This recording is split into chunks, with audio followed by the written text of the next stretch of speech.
कभी कभी लोग इतनी जल्दी में होते हैं कि बिना सोचे समझे कुछ भी फैसला कर लेते हैं। जैसे एक बार रितेश ने कहा, मैं वेट लॉस के लिए जिम ज्वाइन करूंगा, और अगले ही दिन उसने मैकडॉनल्ड्स में बर्गर ऑर्डर कर दिया। उसकी दलील थी, कल से पक्का शुरू करूंगा। जब कोई दोस्त सलाह देता है तो वह हमेशा चुटीली होती है। जैसे रोहित ने कहा, यार ये स्टार्टअप में निवेश मत करना, इसके मालिक का हेयर कट भी ठीक नहीं है, बिजनेस कैसे ठीक होगा। एक बार अभिषेक और रोहित ने एक रेस्टोरेंट में क्या खाना है इस पर बहस शुरू कर दी। रोहित, चलो पहले मेन्यू का पूरा विश्लेषण कर लेते हैं। अभिषेक, भूख लगी है यार, जो पहले दिखेगा वही ऑर्डर कर दूंगा। अंत में रोहित ने सलाद चुना और अभिषेक ने स्पाइसी बिरयानी। बाद में अभिषेक पानी ढूंढ रहा था। भावना में बहकर लिए गए फैसले हमेशा मजेदार होते हैं। जैसे कि किसी का ब्रेकअप हुआ और उसने सोचा, अब मैं पूरी दुनिया को बदल दूंगा, और अगले ही दिन वह सोफे पर बैठा नेटफ्लिक्स देख रहा था। आजकल हर कोई गूगल से पूछकर निर्णय लेता है। जैसे कि शिखा ने गूगल किया, क्या मुझे इस लड़के से शादी करनी चाहिए, और गूगल ने जवाब दिया, यह आपके इंटरनेट कनेक्शन पर निर्भर करता है। एक बार राहुल ने सोचा कि वह दिल की सुनेगा। उसने एक गिटार खरीदा और तय किया कि वह संगीतकार बनेगा। गिटार तो घर आ गया, लेकिन वह आज तक धूल खा रहा है। कभी कभी लोग गुरुजी से सलाह लेने जाते हैं। गुरुजी ने कहा, बेटा निर्णय सोच समझ कर लो, और लड़के ने जवाब दिया, गुरुजी मैंने तो यहां आना ही बिना सोचे समझे तय कर लिया था। मम्मियां अक्सर अपने बच्चों के निर्णय लेने की क्षमता पर सवाल उठाती हैं। जैसे एक बार मम्मी ने कहा, तुमसे कुछ ठीक से होता है, जो भी फैसला लेते हो गलत ही होता है। अब बताओ, 2 चम्मच चीनी डालनी थी चाय में, 4 क्यों डाली। निर्णय लेने में हंसी मजाक होना चाहिए, लेकिन जब बड़ा फैसला लेना हो तो समझदारी जरूरी है। यह जरूरी नहीं कि हर फैसला सही हो, लेकिन मजेदार अनुभव हमें सिखाते हैं कि अगली बार क्या न करें। तो दोस्तों, निर्णय लेने में थोड़ी गंभीरता रखें, लेकिन हंसी और मजाक के लिए भी जगह बचाकर रखें। आखिरकार जिंदगी सही और गलत निर्णयों का मिश्रण है, बस इसे मजेदार बनाना हमारी जिम्मेदारी है। नमस्कार दोस्तों, आज हम बात करने वाले हैं एक बेहद महत्वपूर्ण विषय पर, निर्णय लेने की क्षमता कैसे बढ़ाए। हमारा जीवन हमारे द्वारा लिए गए निर्णयों का परिणाम होता है। सही समय पर सही निर्णय लेना जीवन की दिशा बदल सकता है, लेकिन कई बार हम निर्णय लेने में असमंजस की स्थिति में आ जाते हैं। तो चलिए इस पर गहराई से चर्चा करते हैं। सबसे पहले हमें निर्णय लेने की प्रक्रिया को समझना पड़ेगा। सबसे पहले यह समझना जरूरी है कि निर्णय लेना एक प्रक्रिया है जिसमें 3 मुख्य चरण होते हैं। जब भी हमें कोई निर्णय लेना होता है, सबसे पहले हमें उससे जुड़ी जानकारी इकट्ठा करनी चाहिए। यह जानकारी जितनी स्पष्ट और सही होगी, निर्णय उतना ही बेहतर होगा। जानकारी इकट्ठा करने के बाद हमें अपने सामने मौजूद सभी विकल्पों का विश्लेषण करना चाहिए। हमें देखना चाहिए कि कौन सा विकल्प हमारे लिए सबसे बेहतर रहेगा। अंत में सही विकल्प का चयन करके उसे लागू करना होता है। यह प्रक्रिया सुनने में सरल लगती है, लेकिन वास्तविक जीवन में इसे सही तरीके से करना चुनौतीपूर्ण हो सकता है। जब हम पक्का निर्णय लेते हैं तो उसमें आने वाली समस्याएं भी बहुत होती हैं। निर्णय लेने के दौरान कई प्रकार की समस्याएं आती हैं, जैसे हम अपने निर्णय पर भरोसा नहीं कर पाते, पर्याप्त जानकारी के अभाव में निर्णय लेना मुश्किल हो जाता है, कभी कभी अधिक जानकारी होने पर भी हम कंफ्यूज हो जाते हैं, कई बार हमारी भावनाएं हमारे निर्णय को प्रभावित करती हैं। इन समस्याओं को पहचानना और इनका समाधान खोजना बेहद जरूरी है। अब हम आगे बात करेंगे कि निर्णय लेने की क्षमता कैसे बढ़ाएं। अब सवाल आता है कि निर्णय लेने की क्षमता को कैसे बेहतर बनाया जाए। इसके लिए कुछ महत्वपूर्ण टिप्स और तकनीकें हैं। खुद पर भरोसा करें, छोटे छोटे निर्णय लें और उनमें सफल होने पर अपनी सराहना करें। आत्मविश्वास धीरे धीरे बढ़ता है, इसलिए इसे समय दें। जानकारी इकट्ठा करने पर ध्यान दें।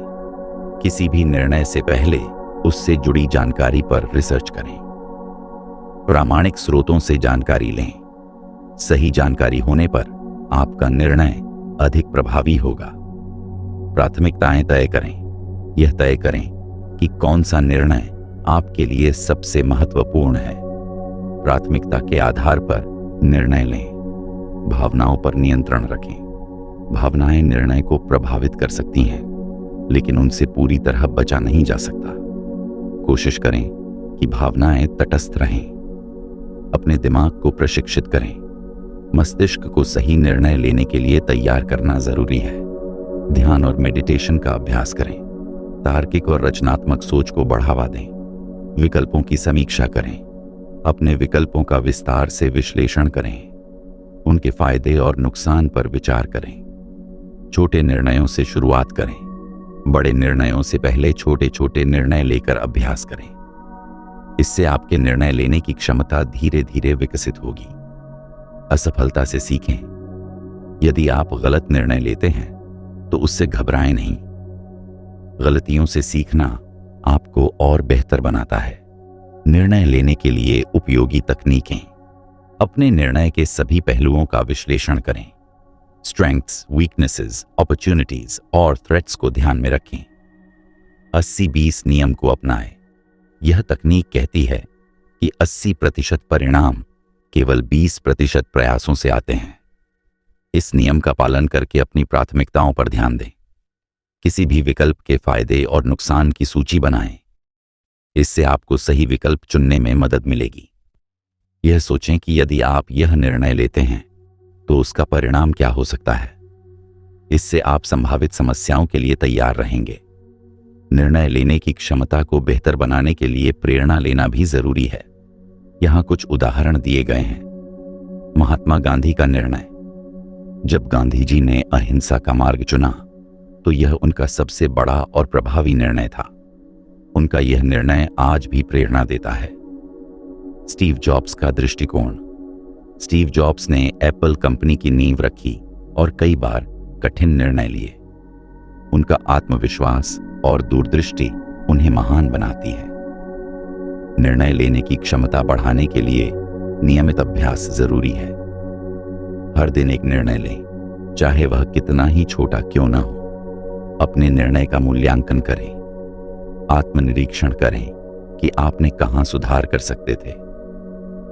दोस्तों, निर्णय लेना एक कला है जिसे सीखने और सुधारने में समय लगता है। सही निर्णय लेने के लिए आत्मविश्वास, जानकारी और अभ्यास की जरूरत होती है। याद रखें, हर निर्णय हमें कुछ सिखाता है, इसलिए कभी भी असफलता से घबराएं नहीं। अपनी गलतियों से सीखें और आगे बढ़ें। तो आज से ही अपनी निर्णय लेने की क्षमता को बढ़ाने की दिशा में कदम बढ़ाएं। चलिए अब एक कहानी के बारे में बात करते हैं। यह कहानी है रोहित और अभिषेक की, जो कॉलेज के अच्छे दोस्त थे। दोनों का जीवन बिल्कुल अलग दिशा में आगे बढ़ा और यह सब उनकी निर्णय लेने की क्षमता पर निर्भर था। रोहित और अभिषेक दोनों छोटे शहर के रहने वाले थे। कॉलेज में दोनों ने इंजीनियरिंग की पढ़ाई साथ की। रोहित शांत स्वभाव का था और अपने निर्णय लेने में बहुत सतर्क रहता था। वह हर विकल्प को गहराई से सोचता और फिर फैसला करता। वहीं अभिषेक जल्दबाजी में निर्णय लेने का आदी था। वह बिना पूरी जानकारी लिए ही किसी भी काम में हाथ डाल देता।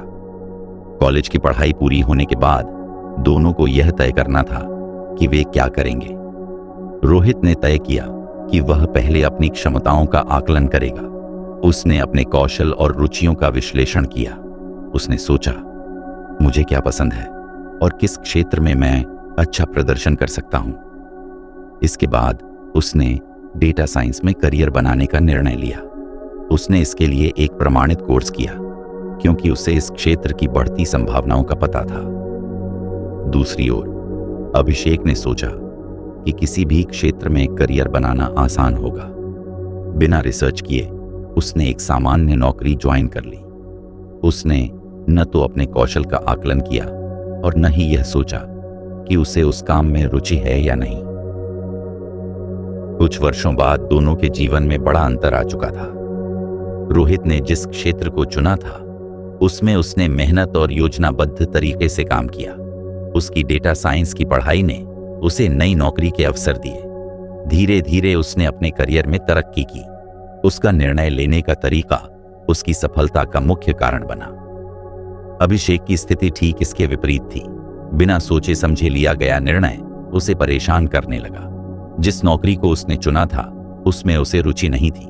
वह काम से असंतुष्ट रहने लगा और अपनी स्थिति से निराश हो गया। कुछ साल बाद दोनों दोस्तों को अपने व्यक्तिगत जीवन से जुड़े महत्वपूर्ण निर्णय लेने पड़े। रोहित को एक महत्वपूर्ण निवेश का प्रस्ताव मिला। उसे एक नई स्टार्टअप कंपनी में पैसा लगाना था। रोहित ने इस निर्णय को हल्के में नहीं लिया। उसने पहले कंपनी की पृष्ठभूमि, उसके बिजनेस मॉडल और भविष्य की संभावनाओं का गहराई से अध्ययन किया। उसने विशेषज्ञों से सलाह ली और तब जाकर निर्णय लिया। अभिषेक को भी एक निवेश का प्रस्ताव मिला, लेकिन उसने इसे बिना सोचे समझे स्वीकार कर लिया। उसने न तो कंपनी की पृष्ठभूमि जांची और न ही इसके परिणामों पर विचार किया। उसने सोचा, जो होगा देखा जाएगा। रोहित का निवेश सही साबित हुआ। उसकी सोच समझकर लिया गया निर्णय उसे अच्छे रिटर्न दिलाने में सफल रहा। यह उसके जीवन का एक और बड़ा कदम था। अभिषेक का निवेश गलत साबित हुआ।